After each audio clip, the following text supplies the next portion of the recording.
হুট করে বাসায় মেহমান এসে হাজির। যারাই আমার বাসায় আসে সবাই আশা করে আমি স্পেশাল কিছু রান্না করে খাওয়াবো, কিন্তু আমার বাসায় তেমন কোনো কিছুই নেই। তো একটু বুকের মাংস, যেটা আমি নর্মালি বুকের মাংসটা আলাদা করে রাখি, সেটাই আছে। একটা মুরগির বুকের মাংস, কিছুটা ভেবে চিন্তে সেটা দিয়ে দুটো খাবার আমি করে দিয়েছি, যেটা খেয়ে সবাই তো প্রশংসায় পঞ্চমুখ, এবং একই সাথে আমার কিন্তু খরচটা বেঁচে গেল। প্রথমে একটা মুরগির বুকের মাংস নিয়ে নিয়েছি। আমি যে পরিমাণে নিয়েছি এটা দিয়ে আমি দুইটা খাবার বানিয়েছি। একটা নুডলস করেছি আর একটা হচ্ছে এই পিৎজাটা করেছি। সেখানে আজকে শুধু পিৎজার পরিমাণটা আপনাদেরকে বলে দিচ্ছি, যেটা এই পিৎজায় আমি ব্যবহার করেছি।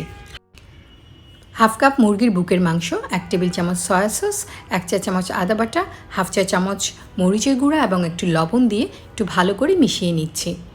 দেখতে কিন্তু অনেকটা লাগলেও এটা কিন্তু আমি দুইটা ভাগে ভাগ করে দুইটা খাবার ব্যবহার করেছি। এবার আমি আধা কাপ কুসুম গরম পানিতে 1 চা চামচ ইস্ট এবং 2 চা চামচ চিনি এবং হাফ চা চামচ লবণ নিয়ে একটু মিশিয়ে নিচ্ছি। চিনিটা আমি একটু বেশি দিই, তাতে ইস্টের যে বেসটা ওটা একটু মিষ্টি মিষ্টি লাগে, আমার খেতে ভালো লাগে। 15 মিনিট রেখে দিয়েছিলাম, এবার ফুলে ইস্টটা অ্যাক্টিভ হয়ে গেছে। এবার তাতে আটা দিয়ে দিয়েছি 1.5 কাপ পরিমাণ। আমি সাধারণত আটাটাই ব্যবহার করার চেষ্টা করি। আর 2 টেবিল চামচ পরিমাণ গুঁড়া দুধ দিয়েছি, 1 টেবিল চামচ তেল দিয়ে ভালো করে এটা মিশিয়ে ময়ান করে একটা কাই তৈরি করে নিব। যদি আপনাদের আরেকটু পরিমাণ দুধ বা পানির প্রয়োজন হয় সেটা দিয়ে নিতে পারেন। আমার এতটুকুতেই হয়ে গেছে।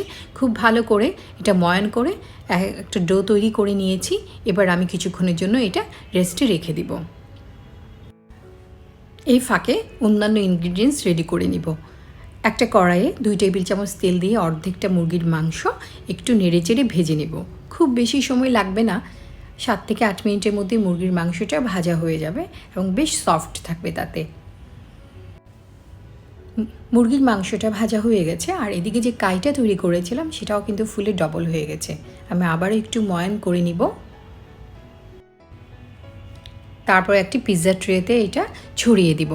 আপনারা চাইলে এটা রুটি আকারে বেলে তারপর ট্রেতে দিতে পারেন, এটাও আপনাদের জন্য সহজ হবে। আমি আসলে কাজগুলো খুব শর্ট টাইমে করার চেষ্টা করি, সেজন্য এটা হাত দিয়ে চেপে চেপে এটাকে রুটির মতো করে ছড়িয়ে নিয়েছি।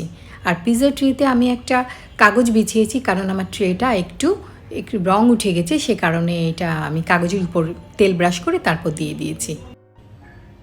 একটি কাঁটা চামচের সাহায্যে কিছু ফুটো করে নিয়েছি, তারপর 1/3 কাপ পরিমাণ টমেটো সস এতে চামচের সাহায্যে একটু ছড়িয়ে দিয়েছি। এ পর্যায়ে রোজমেরি, বেসিল, অরিগানো আপনাদের কাছে যেটাই থাকে সেটাই ব্যবহার করতে পারেন। তারপর মোজারেলা চিজ দিয়ে দিচ্ছি। আগে থেকে গ্রেট করে রেখে দিয়েছিলাম, খুব সামান্য পরিমাণ মোজারেলা চিজ দেওয়ার পর এখন আমি চিকেনগুলো একটু বিছিয়ে দিয়েছি, যেহেতু আমার কাছে চিকেনের পরিমাণটা কম। তারপর ক্যাপসিকামের টুকরো দিয়ে দিয়েছি, আপনারা চাইলে এখানে পেঁয়াজ ব্যবহার করতে পারেন। উপর থেকে আবারও কিছুটা মোজারেলা চিজ দিয়ে দিয়েছি, তারপর অরিগানো, বেসিল এবং রোজমেরি দিয়ে দিলাম। আর যেহেতু ব্ল্যাক অলিভ আজকে ইউজ করব না, কারণ সবার বাসায় সবসময় ব্ল্যাক অলিভ থাকে না, সেক্ষেত্রে একটু টমেটো সস দিয়ে উপর দিকে ডেকোরেশন করে দিয়েছি। তারপর 180 ডিগ্রি সেলসিয়াস তাপমাত্রায় আমি এখানে 25 মিনিট বেক করে নিয়েছি। এই মুহূর্তে যে পিৎজাটি দেখতে পাচ্ছেন সেটা আসলে কয়েক ঘন্টা পরের দৃশ্য। ঠিক খাবারের আগে আমি পুনরায় আবার গরম করে দিব।